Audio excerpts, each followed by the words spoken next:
Hi guys, here we are again in the United States. We're currently at the MAC show.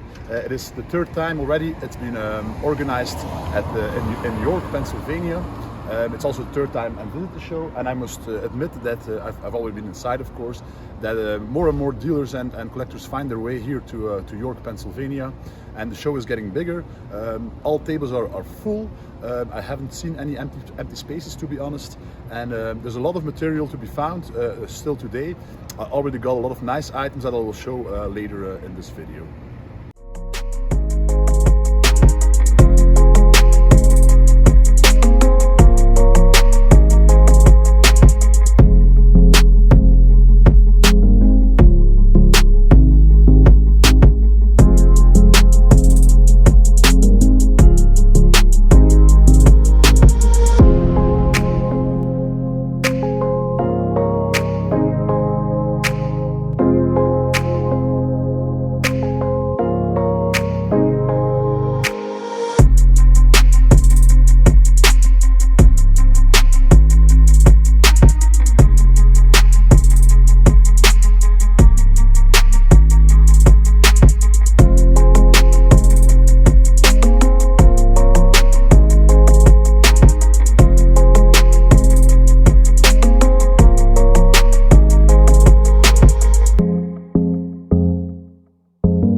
So here we are again at our same spot as usual, our table. I share it with my friends Jim and my brother Gilles. Yeah, this is the small stuff you brought to the table. Maybe we can sell something already here. What we have here is just a normal infantry visor, NCO, enlisted men, a typical early pre-war production in this typical kind of cloth with the rebels in it. Here we have a Pioneer visor, engineered Pioneer with a black piping.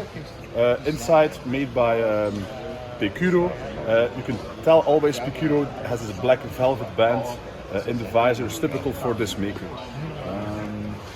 And then here I have two of these Africa pit helmets with the shields still intact, liner intact.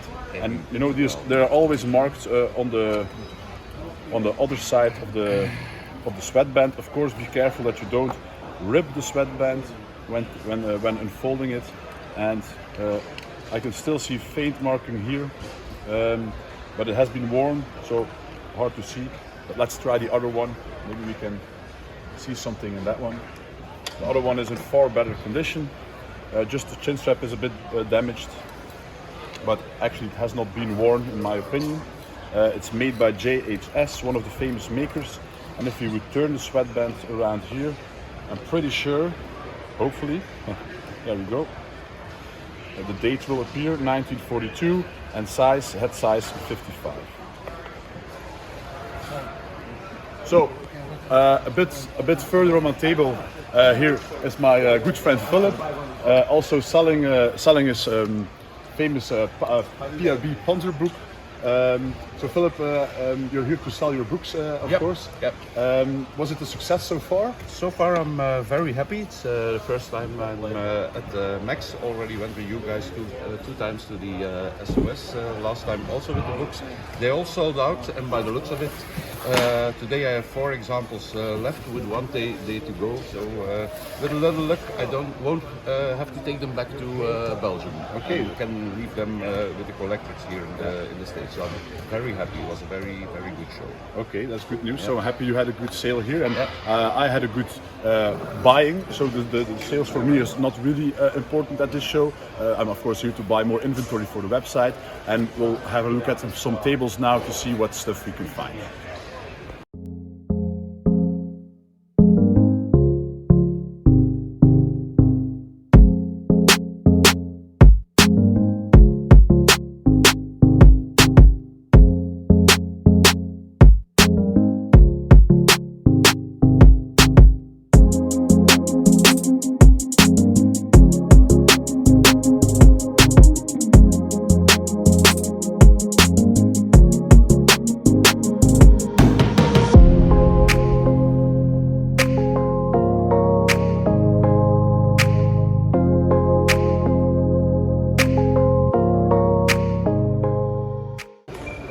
So I'm here at the table from Victory Militaria, from my good friend Spencer, and Matt, his associate, who we all know on that show.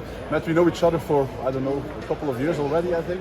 Yeah, 3 or 4 years, absolutely. Yeah, you and your brother's websites are some of the best ones that I know of. Honest, reputable, you know you're going to get good stuff, good prices, with honesty all the way around. I get goosebumps now from that, but that's nice to say. It's true. But it's true. I shop here often, and yesterday we had a good frenzy here at the table as well, just cleaning out the cases because they always bring nice stuff to the show. Is there anything nice you want to show me now, Matt? You have something here? Oh yeah, absolutely. Yeah, no, he comes around, him and his buddies, and they do a shark attack, and it's awesome because when they make an offer, it's a real offer with real money, and it's fair, right? A lot of these guys come around, they like to pick and they like to kick tires, and that's not these guys, right?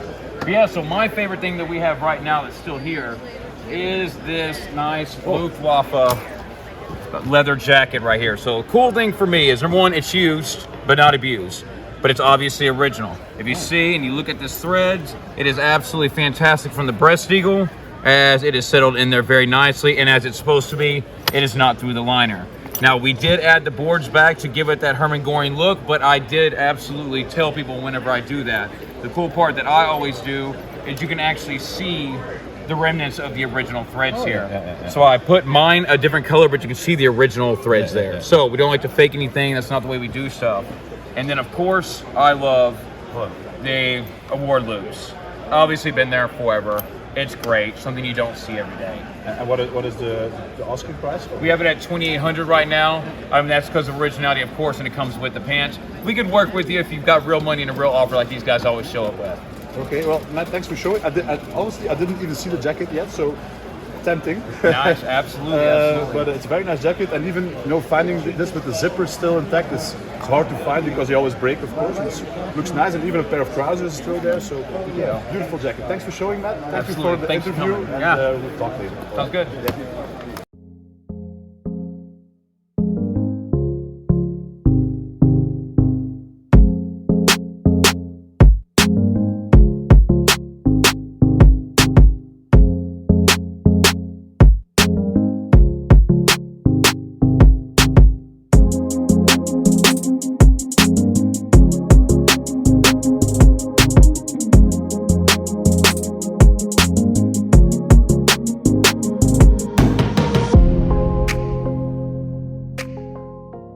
So here I'm at the table with Josh.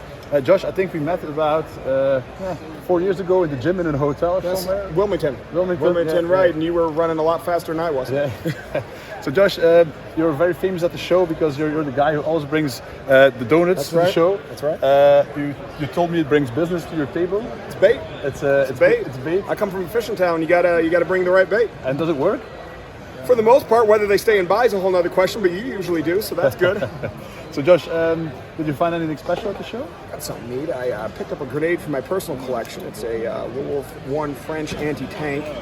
I've only ever seen a couple of these, and this is the most nice, complete example I've ever seen. Totally inert, of course, but quite a very nice example, and that's going in the personal collection. I think I paid about $800 for this, and it was quite a nice example, though. Very hard to find. If I would see it, I would pay attention to it. It's not my cup of tea. The spoon is very distinctive, and the guy explained it to me more what it was, and there's identical examples online, so I was very pleased with this. Okay, well, that's nice. Thanks for that. And the sales on the table? Sales were started off a little slow yesterday. I think you had said the same thing, and it perked up around noon. I was happy. I was happy with how things worked. All right, Josh, thanks for the talk. Good talking, man. See you tonight at the bar. You're damn right you are. Take care.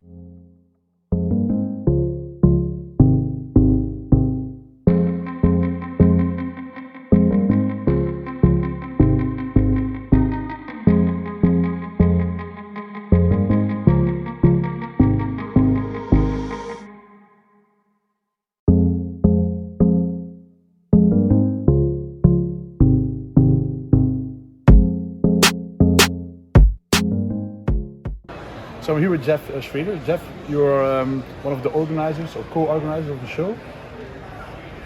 I do the graphic arts. Yeah, the graphic art. So you're always here with a super nice stand. It sort of sometimes looks like a museum to me because it's so nice presented and everything. And you are also known of bringing those special items to the show. And we're standing next to, or standing behind one of them. It is a big Flemish flag. So I'm from Flanders, Belgium. So it caught my attention the moment I walked into the hall. What can you tell us about the flag? Years ago, I collected Belgian First World War material. When I was over in Belgium, I think in 1995, I had an opportunity to buy a giant flag, which I did. I thought I would bring it home, hang it up behind all of my Belgian collection, and it would look fantastic. But like so many collectors, it was a great idea that never actually happened. This collection was eventually sold. I moved on to other things, but the flag remained. And then last year we had a big American flag at the show. Mid-19th century, and it sold, and when it came down, I thought, oh no, we need something else to go. Wish we had that. I wish we had that big Flemish flag here. That would look great. So we've been planning ever since that we would have that as the backdrop at our booth at the Max show next year, since we have this wall space here available to us. Very nice. So besides this, how was the show for you? It was good. It was good. There are times in shows when you wonder, got a little quiet, what's happening, but like any, they go in waves, and it only takes one or two really good customers or one or two really good items out there on the floor to just absolutely make your show for you. And fortunately we had both. We had some great customers come to the booth, and I found some amazing things out on the floor. So it's nice to hear. Yeah, you can't count on it every time because we never know what we're going to have, but you know, if you're playing the averages, you can generally figure you're going to find something interesting. All right. Did you? Yeah. Oh, yeah. I found a lot of stuff, but I generally, and people will see it in the videos I took as well. I'm mainly into German helmets, and I must say that I used to like sweep the floor here with German helmets, and I intend now that even normal single decal examples are really highly priced. So today is the last day of the show, so I hope that I have some helmets everywhere now. I can put some low offers in at the last day because they are still standing on the show as it is. So hopefully today I can score some more. So we'll see. Is that the same at the European shows with the helmet prices suddenly being elevated? Yeah, yes. Ever since the Corona happened, I think the prices doubled. And now, they're about. I think they're stuck a little bit price-wise. So hopefully they can come a bit down. It is interesting to see how those things change over time. And some things stay exactly the same. We're selling some things for the same prices that we were selling before 30 years ago. And then there are other things like the First World War American trench knives are suddenly double what they were a few years ago. Although that seems to have hit a plateau where suddenly there are a bunch of them out there at those prices and they're not selling. So the sellers have to be aware of these things, don't ride the trend to the extent where they get caught with a whole bunch of things that are way too expensive, and be willing to come down a bit if they're not moving. Okay. Well, Jeff, it was a pleasure talking to you. It was good to see you. Good luck, and we'll see each other at the shows of shows for sure. That's a deal. Okay.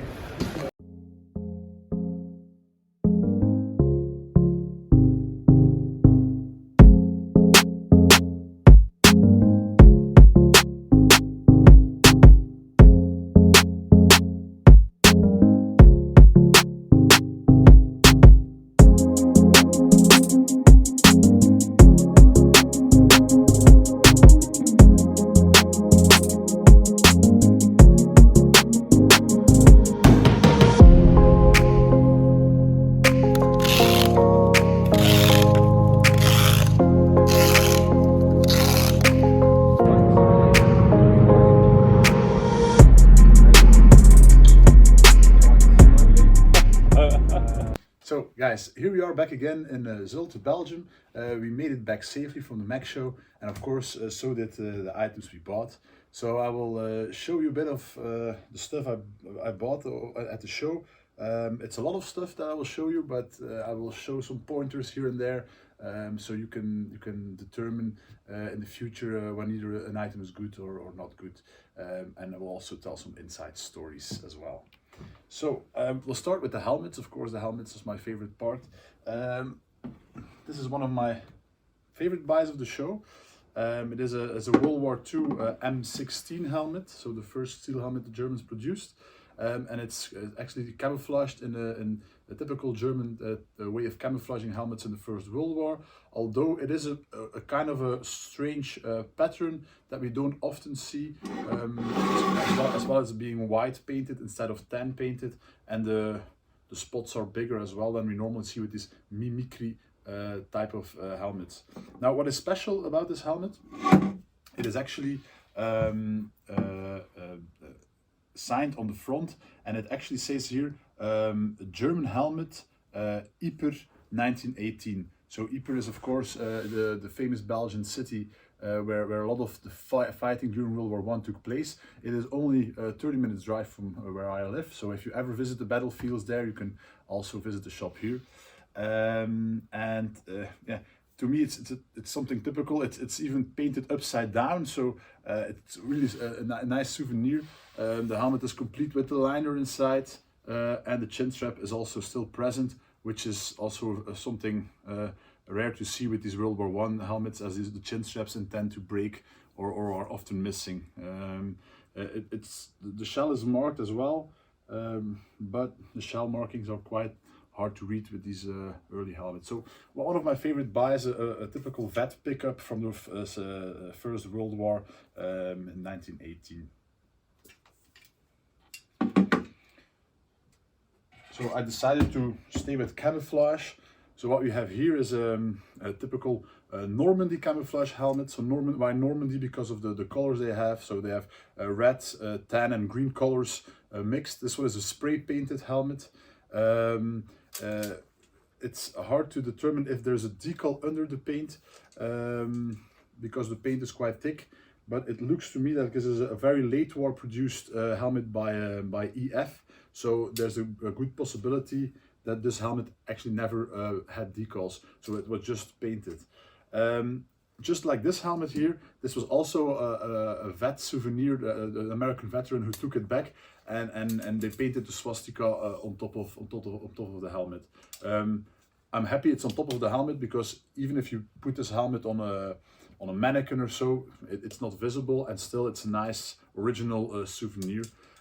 It's also complete with liner, and what I find nice about this helmet is that while spray painting the helmet, it was also painted on the inside. You don't often see that with the helmet, and the positive thing about this is that you can see the liner has never been changed, because the liner band here also shows the same paint as on the inner scale.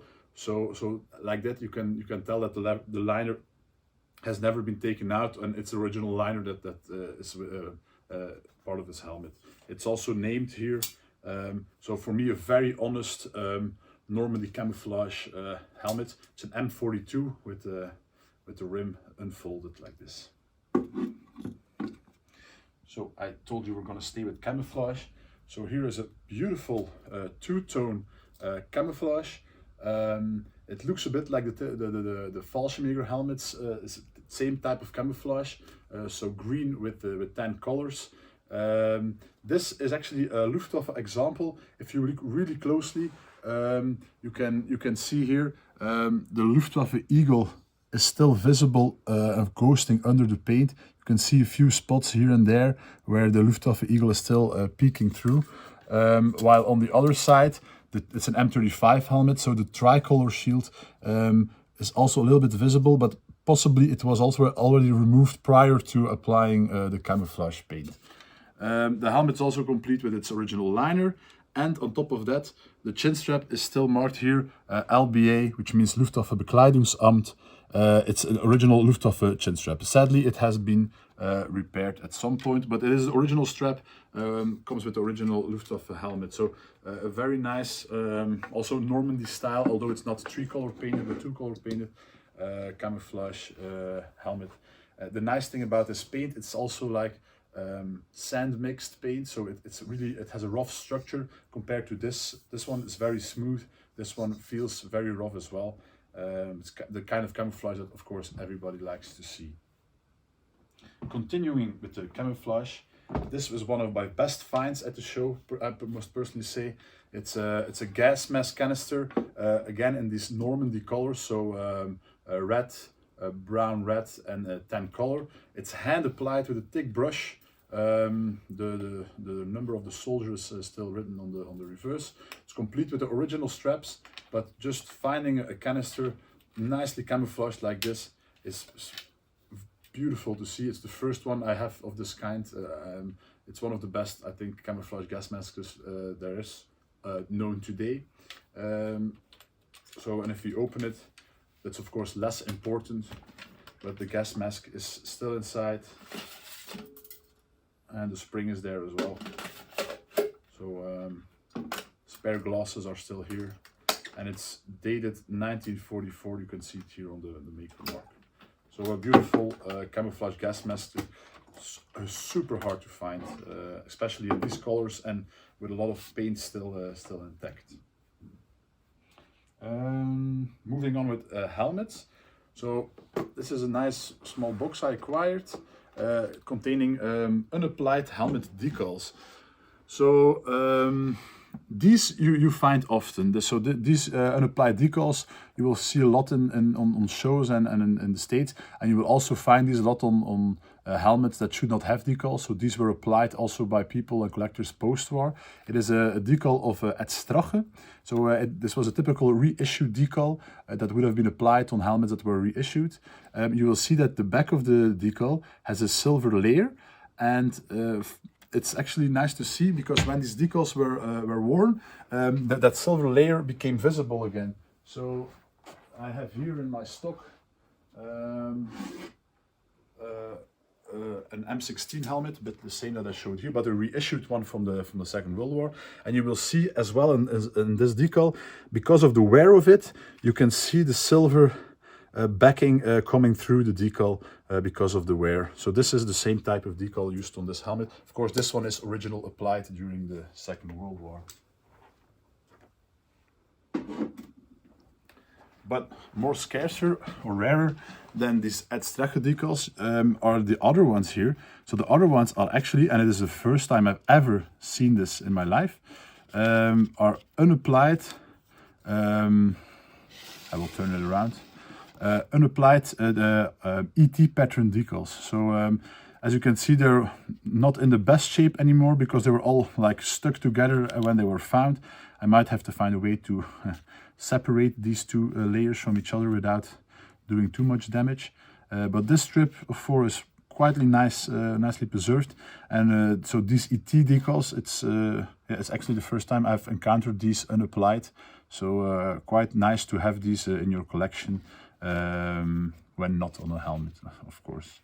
And this here is a small cap edelweiss used on the visor caps. It was still in the box here.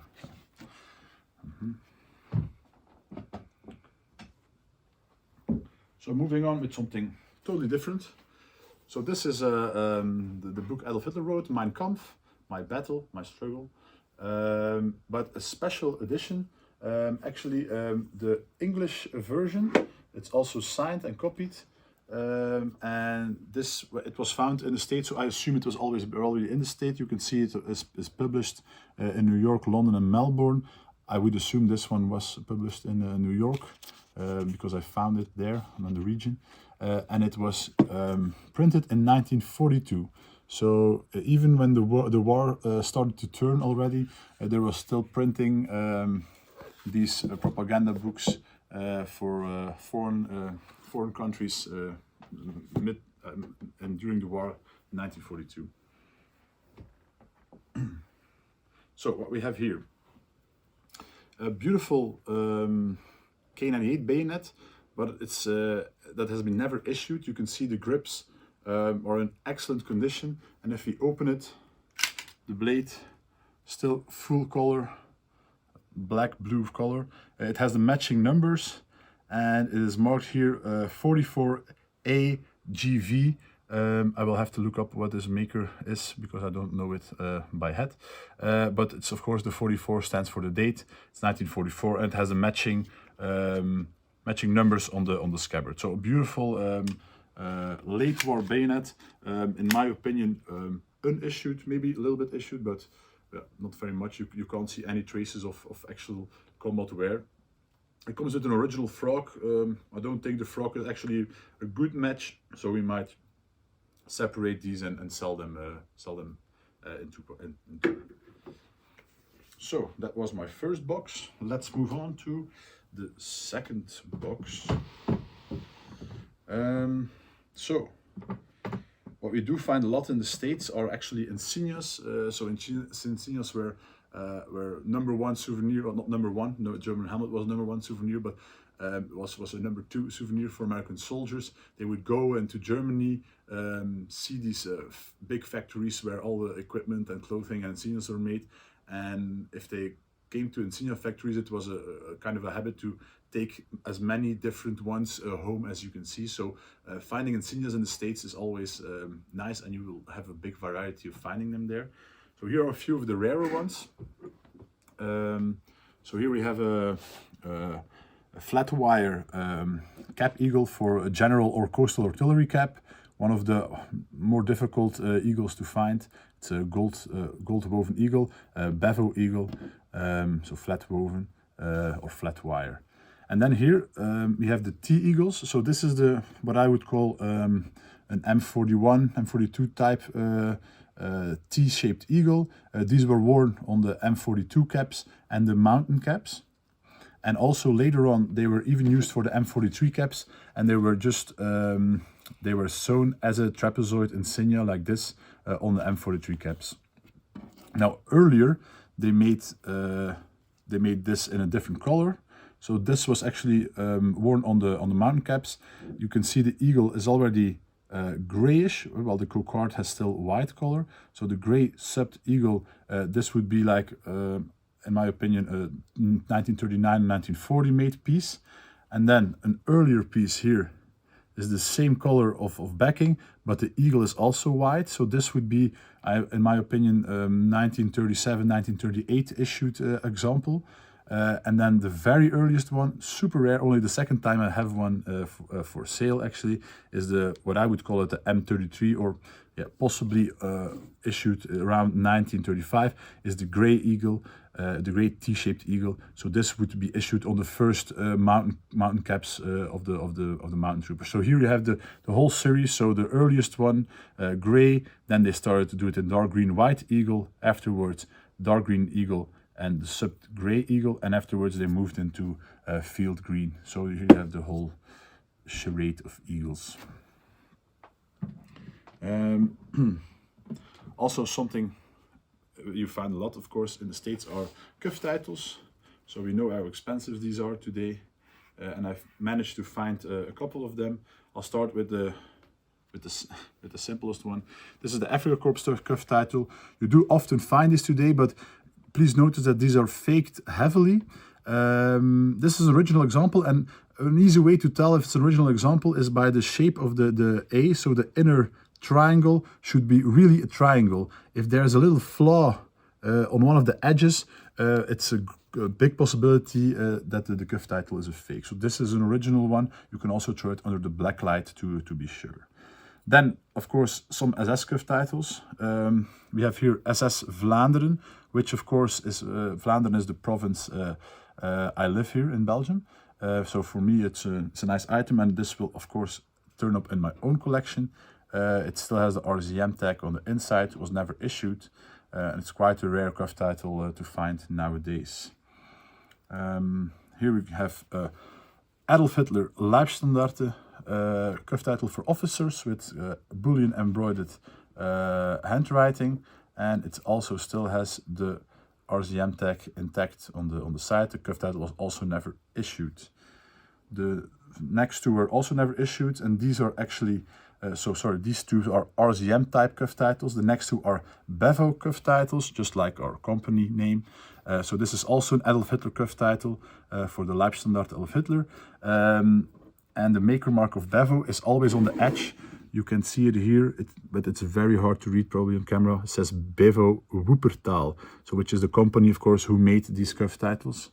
And the second one we have here is a Der Vuur, also a very nice cufftitle, also full length, and it also has the Bevo-Wuppertal maker mark here on the edge. So a few nice but very rare cufftitles, and not just the average ones you always see, but yeah, still four I managed to find there. Of course, they were not for free. I paid quite some money for them, and some of these will be seen on the website in the next updates or so. One more nice SS item I was managed to find is this super early SS shoulder board. It has a number 4, which is the 4th SS division Totenkopf. It's a first pattern shoulder board. I only have one. I don't have a pair anymore, but I will tell you as a small secret, I bought this at the show for $50, so it was a real steal. And sometimes if you really look and flip everything, you find these kind of things, not only on American shows, but even here in Belgium, Holland. But that's just, yeah, I can only say hard work, like sweeping the floor day in, day out, turning all the tables, and then you've managed to pick up sometimes a lucky one like this for $50, an ultra rare SS shoulder board. Speaking of SS, you might have noticed in my previous video about SS decals, I talked about the champagne decal. So I did not find any SS helmets at the show, unfortunately this time. Also no paratrooper helmets, because of course they're so rare and so wanted. So if they are there, they are bought immediately, and I was not fortunate enough to buy one. I did saw an SS helmet there, M42, having a champagne decal, so not an original decal. And I will show it in the next clip. The helmet is a M42 helmet, but when turning the helmet around, you will see that it's a helmet made by HKP. And if you saw the previous video I made about SS decals, you will also know that HKP never made SS helmets.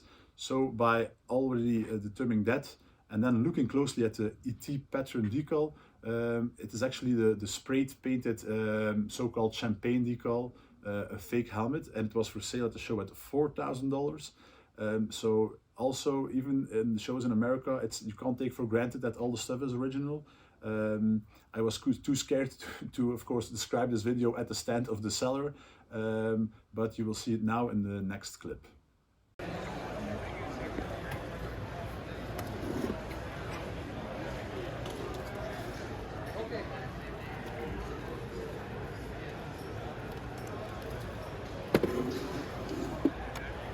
So as you see, that was a fake helmet, unfortunately. I don't know if it was sold, but it costed, like I already said, $4,000. So be careful, and if you want to make sure, just watch my video about SS helmet decals. So moving on. I'm not a real metal guy, you might know that, but I do appreciate something rare, and when I find it, of course, I buy it immediately. So what I have here is a first pattern Second World War wound badge in gold. So these are also referred as Condor wound badges. Why? Because they were already awarded to the Germans who fought in the Civil War in Spain in the Condor Legion. You will find these in black. You will find them in smaller amounts in silver. Finding one in gold, this is the first time ever I found one in gold. It's a hollow example. This is not the price I paid, it's just a stock number I already added. It's a hollow example. You also have these in hollow back examples, but this is of course a super rare example that I will probably keep in my own collection. Then this is the silver version right here. Although we call it the silver version, it's not really sure yet, neither is it black or silver. It's hard to determine. It's like fire golded patina. They're mostly referred as silver examples, but so these early examples are actually the design of a First World War wound badge, and the swastika was added. And even with these first examples were actually really wound badges of the First World War, and the swastika was then added on the original examples of the First World War. But these are of course already examples, I would say, made in 1939, 1940. It was only later in 1941, I assume, that the second pattern wound badge was developed, the one you will often see on shows and everything. But so these first examples are actually quite rare to find. Some buckles. I must admit, I of course bought more helmets than you will see here on the table. These were the more special ones, of course. But buckle-wise, I was very not satisfied. I only found 2 at the show. So what we have here is a very late war example, but one of my favorites. It's a gray-coated buckle. This could either be used for the army or the navy or Kriegsmarine, because it's of course impossible to tell by just the buckle.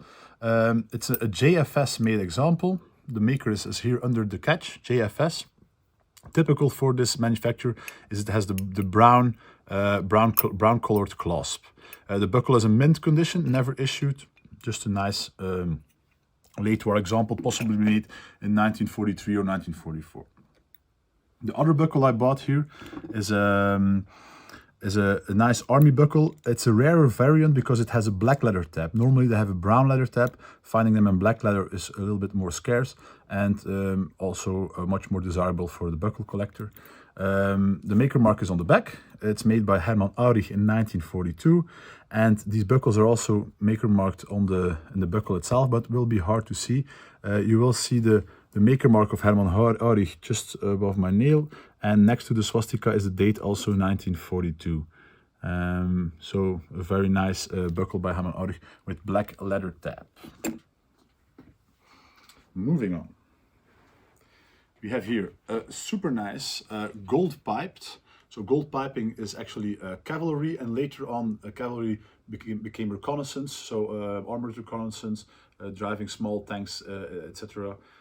So quite a nice branch to have. So a reconnaissance cap, visor cap for officers. You can tell by it's for officers because it has a silver chin strap cord, and it is one of my favorite makers there is. It's an Arrow.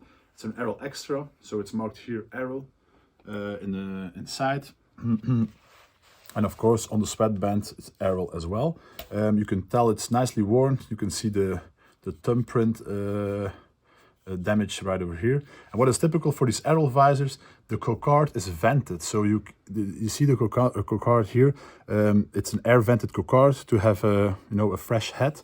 And if you neatly unfold the leather band here, if the leather band does not feel supple, don't do it because you will break it. You will see the vent hole just over there in the inside of the cap. So these Arrow visors are quite something special, and yeah, a nice collectible to have. Some bigger items then. So a long time ago since I found one of these. So this is actually a standard M43 army pants, army or SS. They wore the same pants actually. So the pant is, as you can see, in almost brand new condition. I only see a few small mold nips here and there, and I think this is not wear but just a bit of storage, dirt or damage, but they look quite unworn. Always, if you buy a pair of these and you pay a lot of money for them, make sure that that these ankle ties are complete. So these are all intact. And you will often see that worn trousers have cut ankle ties because on the field that was not very practical, and the Germans cut it off. You can unfold it, and you will see it's also lined in the inside like this. Then when opening the trousers here, you will see nice silk or artificial silk inside, and it's a late war example, so you will see the variety of different materials used, all scrap material used in the inside. It was marked here with an RBN number, I assume, and the size markings, but because of this artificial silk and the usage of the red paint, it kind of like became invisible to read what it actually said. But in my opinion, these trousers are unworn and in very good condition. So a nice addition. I'll try to put them here somewhere, make some space. Then here we have an M44 SS dot pattern camouflage jacket. It's in worn condition, not abused, but still worn. You will see here the color, of course, shows the most wear. It has a bit of damage here and there, but it's in fairly good condition. If you open it here, you will still see the RBN manufacturer and the size markings right over there. Very special about this jacket is, however, the rear. It is marked here PG, which means prisoner de guerre in French. So it means a prisoner of war, POW, but then written in French. So this jacket was actually worn by a POW in one of the prison camps, probably in Normandy. As you know, it's written in French. The nice thing is it's on the back, so you can still use this jacket for any display. And if you have a Y strap on the back, you won't even see the letters on the back. So a nice dot pattern M44 SS jacket. And one of my favorite jackets I found at the show, and I must admit a long time ago since I had one of these. It's an M36 field blouse. So M36 because of the dark color, 5 buttons. I have also a video explaining all these models of the jackets. But nice thing about this is it still has all of its original applied insignia. As I mentioned before, with the visor cap here, it also has the golden piping, so it's for a cavalry unit that later became armored units, and it still has these. It received pink boards, so I'm not 100% sure if these boards really match the jacket, but I had it before because a lot of these guys moved to armored units afterwards, so it would be a possibility that the boards still belong to the tunic. It has an original applied eagle by hand. It's nicely sunk into the wool. And the best part, of course, if we open the tunic, we can see it's made in 1936, which is very early to find these field blues. It was the first year they were actually made. And below we can see it's marked as well, 7th company of the, let me see here, cavalry. I don't know what the cavalry Schützen regiment, sorry. So it's a cavalry regiment number 8, and of course this matches the gold piping here, also from a cavalry regiment. So the jacket has also not been shortened, it's full length, only lightly worn. The pockets still have the pleats here, so it's not been tailored or retailored. Just a very nice M36 jacket from 1936, which is very rare and hard to find these days, like this. And then moving on to the last 2 items, I want to show you a few caps. So what we have here is not the standard M43 cap, but it is an M43 army cap. Now you will see immediately that the insignia as well, when you compare it to like one of these, it's totally different. So this is actually Belgian made, Flemish made, they often say. It's a Flemish or Belgian made cap insignia, but the cap itself is also a Belgian made insignia, made cap. And you will also see that the quality of this cap is totally different than a German one. It's not the same quality, but it's actually a very hard cap to find in its kind, a Belgian made one. This was also issued to any of the troops. You were just unlucky if you received one of these ugly hats instead of a nicely made German one. But it's a textbook made example during the war in occupied Belgium. Then here we have also an occupied made cap. This navy cap or tropical navy cap still has the original mounted tropical insignia on there, nicely zigzag stitched, and of course not through the lining, so that's also already a sign to see that this is original applied. And this cap, as you might read here, is made in Paris, so occupied Paris, of course, during the war, size 58, and it was issued to a German named Dorfler, something in that kind. So a nice, 2 nice caps made in occupied countries. Germany would, of course, when expanding their territory, a lot of tailors and factories outside of Germany would make clothes. There were clothes made in Poland, Belgium, Holland, France, and so on. So it's nice to find stuff like that is not made in Germany, but made somewhere else. So these were a lot of the highlights I got at the Mac show. I hope you enjoyed me explaining all of them a little bit to you. and some of these pieces will be for sale in the future on the website, of course. So once again, I would thank you very much for watching my videos. Don't forget to subscribe if you're not subscribed yet on our channel. Like this we can reach more and more collectors in the world with our videos. So again, thank you, and we'll see each other for the next video.